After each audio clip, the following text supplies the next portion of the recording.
नमस्कार दोस्तों, कैसे हैं आप लोग? तो आज मैं डिस्कशन करने वाला हूँ इंडिया के एक popular to wheeler manufacturing companies के बारे में। देखिए, आप सभी जानते हैं इंडिया में बहुत सारे टू व्हीलर्स मैन्युफैक्चरिंग कंपनी है, जहाँ पे बजाज है, हीरो है, टीवीएस है, साथ ही साथ आईचर मोटर है, तो और भी बहुत सारे कंपनीज है।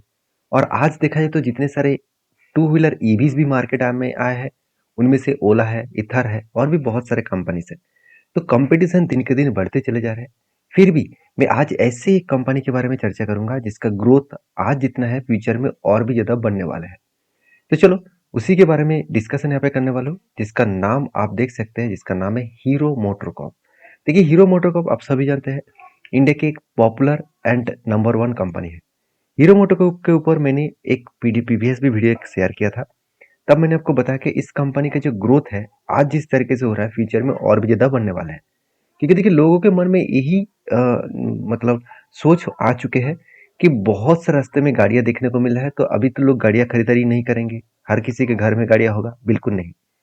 तो मैं देख चुका हूँ कि बहुत सारे लोगों के पास अभी भी कोई भी मतलब सिर्फ साइकिल है, अभी भी गाड़ियां नहीं है। तो जब उसका पैसा होगा, क्योंकि देखिए इंडिया के पर कैपिटल इनकम बढ़ रहा है, इंडिया का ग्रोथ हो रहा है, तो उसमें लोगों के हाथ में पैसा आएगा। और उस कारण की वजह से लोग सबसे पहले लग्जरीज के हिसाब से एक बाइक तो खरीदारी करेंगे ही।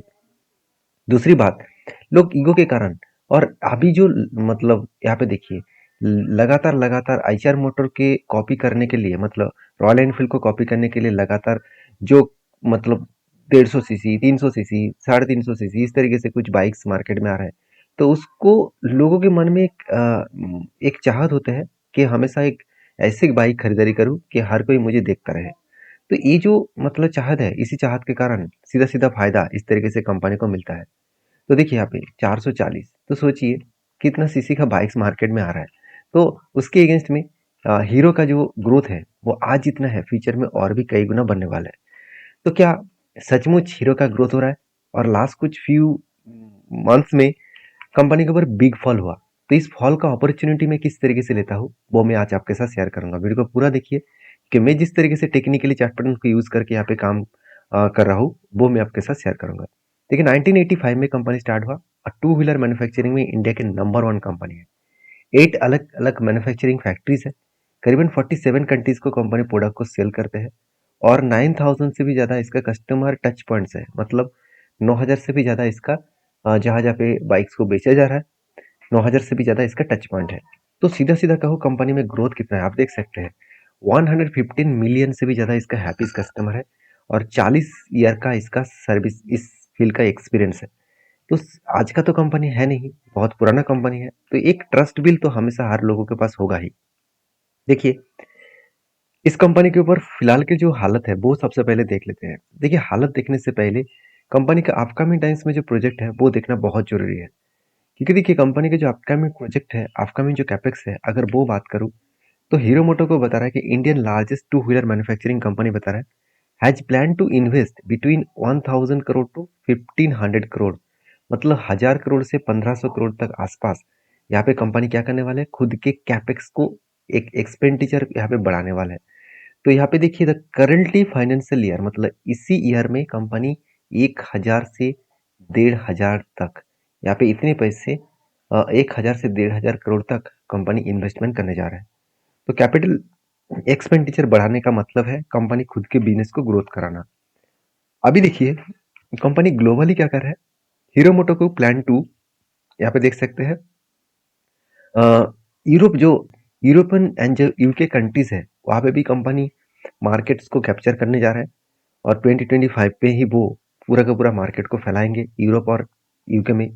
साथ ही साथ प्रीमियम सेगमेंट, तो प्रीमियम सेगमेंट मतलब आज देखिए हीरो मोटो को 100 सीसी का भी बाइक्स बनाते हैं, और अभी देखिए उससे नीचे भी सीसी का बाइक बनाते हैं। तो अभी प्रीमियम सेगमेंट मतलब जो ज़्यादा सीसी का बाइक्स होते हैं, जो थोड़ा सा लग्जरीज बाइक होते हैं, तो इस तरीके से बाइक्स को वो मार्केट में उतारने वाले हैं। तो पहले ही उतार चुके हैं और भी कुछ नया बाइक्स वो उतारने वाले हैं। इलेक्ट्रिक व्हीकल्स में भी कंपनी बहुत ज़्यादा एक्सपेंड कर रहा है खुद को, बहुत ज़्यादा ग्रोथ से तेजी से ग्रोथ कर रहा है। साथ ही साथ ग्लोबली मतलब पार्ट्स सेंटर, मतलब इंडिया में सिर्फ कंपनी हीरो का पार्ट्स बेच रहा था, अभी वो ग्लोबली मार्केट में बेचना चाह रहा है। मतलब देखिए, अभी देखिए कोई भी अगर गाड़ियाँ बेच रहा है तो उसके साथ अगर पेयर मतलब कंपनी के जो गाड़ी का जो ऑटो पार्ट्स है, पेयर पार्ट्स है, अगर वो भी बेचना शुरू करे तो ग्रोथ और भी बढ़ेगा। क्योंकि लोग जिस कंट्रीज में उस प्रोडक्ट का खरीदारी करेंगे, वहाँ पे अगर गाड़ी का कोई भी खराबी हो तो उसका इमीडिएटली पेयर पार्ट्स चाहिए। अगर वो मिल जाते हैं तो उस गाड़ी का मतलब एक वैल्यू बढ़ जाते हैं। क्योंकि मैं खुद ही देख चुका हूँ, बहुत सारे बाइक्स इंडिया में तो है, मगर उस बाइक्स अगर कोई भी खराबी आए तो अगर आप गैरेज में शोरूम में लेके जाते हैं तो आपको वेटिंग पीरियड दे देते हैं कि आप इतना दिन तक वेट करना पड़ेगा, ये पार्ट्स मेरे पास नहीं है, मुझे लेके आना है, उसके बाद लगाना है। तो ये बहुत ज़्यादा यहाँ पे ग्रोथ होने वाला है। तो इस तरीके से कुछ कंपनी ने बड़े अनाउंसमेंट किया है, जिसके कारण कंपनी में ग्रोथ और भी बढ़ने वाला है। आप देख सकते हैं जो इसका एक्सट्रीम 125R है, उसका जो कैपेसिटी है वो बढ़ाने वाला है कि इस बाइक का डिमांड लगातार बढ़ते चले जा रहे हैं। 60% देखिए 45,000 यूनिट पर मंथ यहाँ पे वो बेचने वाले, मतलब मैन्युफैक्चरिंग करने वाले। तो सोचिए कितना ज़्यादा डिमांड है और कितना ज़्यादा कैपेसिटी बढ़ रहा है। तो ये पॉइंट्स मैंने आपको इसीलिए शेयर किया क्योंकि देखिए किसी भी कंपनी के ऊपर काम करने से पहले उसका फ्यूचर विजन क्या है, उसका टारगेट क्या है, वो अगर नहीं जान पाएंगे तो आपका फ्यूचर का विजन ठीक ठाक नहीं होगा। तो लोग क्या करते हैं, लोग हमेशा देखते हैं शेयर भाग रहा है तो चलो बाई कर लेते हैं, शेयर गिर रहा है तो चलो सेल कर देते हैं। ये मत करिए। इस तरीके से करते रहेंगे तो आप कभी भी किसी भी कंपनी के ऊपर सही तरीके से पैसा नहीं बना पाएंगे। इसके लिए आपको थोड़ा सा मेहनत करना होगा, सारी चीज़ों को सीखने को जानने को चाहिए। तो इसके लिए सीधा सीधा मेरा वीडियो देखिए, आपको सारे चीज़ क्लियर हो जाएगा। जैसे हीरो मोटोको का अगर मैं मार्केट शेयर को देखूँ तो आप ध्यान से देखना। देखिए, जो मोटरसाइकिल मार्केट है, नंबर वन इसीलिए कहा जाता है कि मोटरसाइकिल इंडस्ट्रीज में 62% मार्केट शेयर इसके पास है। और देखिए मोटरसाइकिल 125 सीसी का जितने सारे मोटरसाइकिल है, उसमें 43% मार्केट शेयर इसके पास है। टू व्हीलर इंडस्ट्रीज में आप देख सकते हैं 27% मार्केट शेयर इसके पास है। Two wheeler market share government segment में 70% मार्केट शेयर इसके पास है। साथ ही साथ टू व्हीलर जो सेगमेंट है और वो भी नेपाल में 19% मार्केट शेयर है, श्रीलंका में 65% मार्केट शेयर है।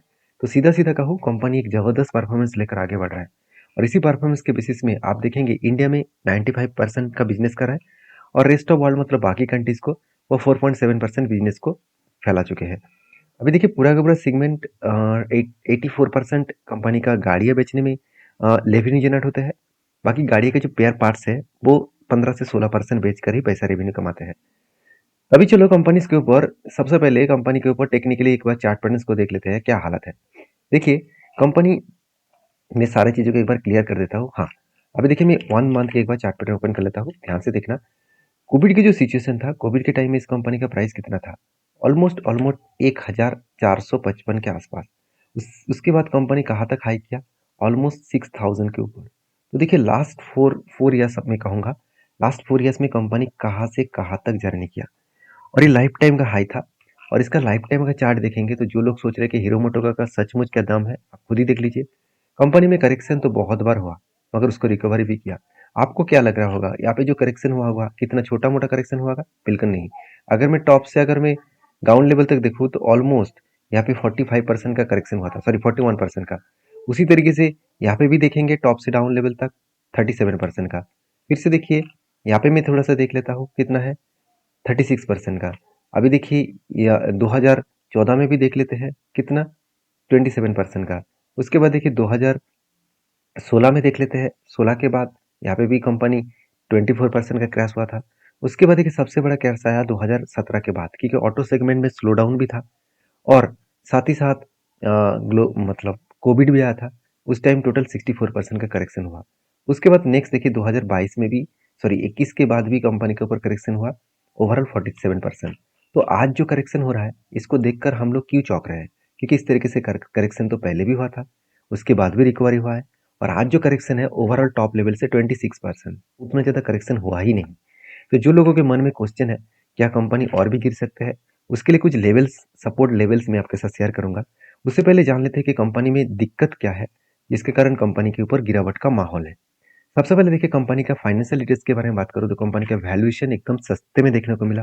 ये मेरे लिए गुड पॉइंट्स है और इसी गुड पॉइंट्स के कारण मैं इस कंपनी के ऊपर एक पॉजिटिव मोमेंटम देखता हूँ। मैं आपको दिखाऊंगा मेरे पॉजिटिव व्यू कहाँ पे है। और आरओसी आरओई यहाँ पे बेस्ट तरीके से देखने को मिला। कोई भी कर्जा नहीं है, 1 रुपये कर्जा नहीं है, इनकम जबरदस्त है। क्वार्टरली अगर रिजल्ट के बारे में बात करूँ तो इस बार भी देखिए हाईएस्टली, मतलब पिछली बार हाईएस्टली कंपनी का सेल्स हुआ ऑटोमेटिकली आप देखेंगे हर साल में कंपनी सेल्स को बढ़ाते चले गए।